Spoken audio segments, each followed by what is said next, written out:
Imagine a world where the sun is a god on a perilous nightly journey, where a goddess's tears can flood a desert, and where your very heart is weighed against a feather to decide your eternal fate. Welcome to Ancient Egypt, a civilization whose myths didn't just explain the world, they commanded it. Join us as we unlock 10 extraordinary secrets of the gods of the Nile.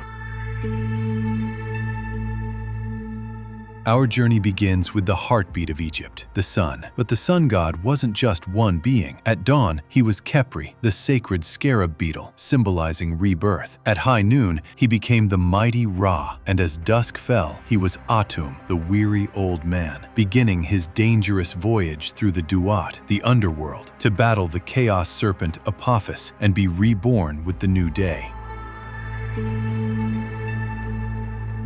In the afterlife, your heart held your secrets. During the Hall of Two Truths, your heart was placed on a scale against the feather of Ma'at, the goddess of truth and justice. If your heart was heavy with sin, it was devoured by Amit, the soul eater, and you ceased to exist. Only a heart as light as a feather could grant you entry into the fields of reeds.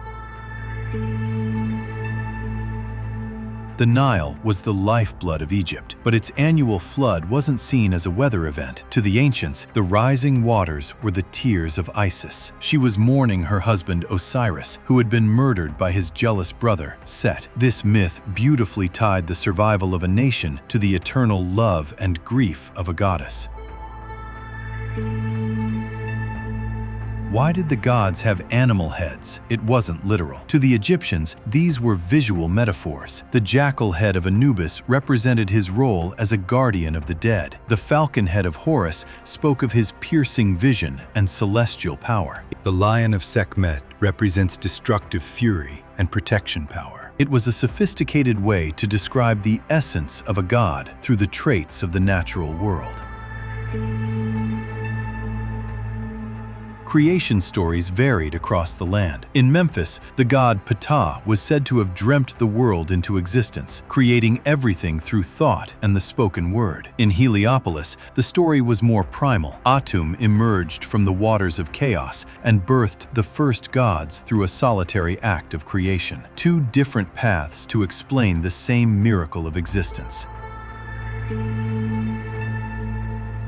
Unlike the distant gods of other religions, the Egyptian deities were remarkably human. They grew old, they felt anger, and they could even be tricked. Ra was often depicted as an aging king, and Isis once used her magic to deceive him into revealing his secret name to steal his power. Their flaws made their legends far more relatable to the people who worshipped them.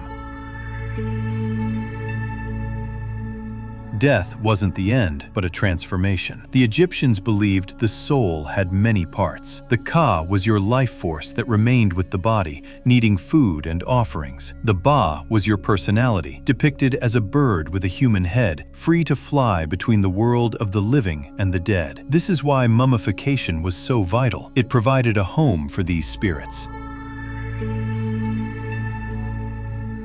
Thoth, the ibis-headed god of wisdom, was the scribe of the heavens. He invented the divine words of hieroglyphs. He even mastered time itself. Legend says he gambled with the moon to win 5 extra days for the calendar, allowing the sky goddess Nut to give birth to her children, balancing the cosmic year forever.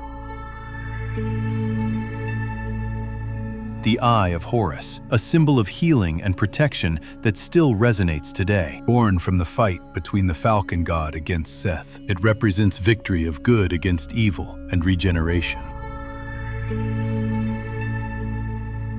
And look up. For the Egyptians, the sky was the goddess Nut. Unlike other cultures where the sky is a father figure, here the sky is a mother, her star-covered body arching over the earth to protect us all. A beautiful, feminine embrace of the entire universe. From the sun's daily battle to the weighing of the soul, Egyptian mythology was a quest for balance and order. These weren't just stories. They were the pillars of a civilization that lasted 3,000 years. Their echoes still whisper to us today from the sands of time. Thank you for exploring the mysteries of the Nile with us.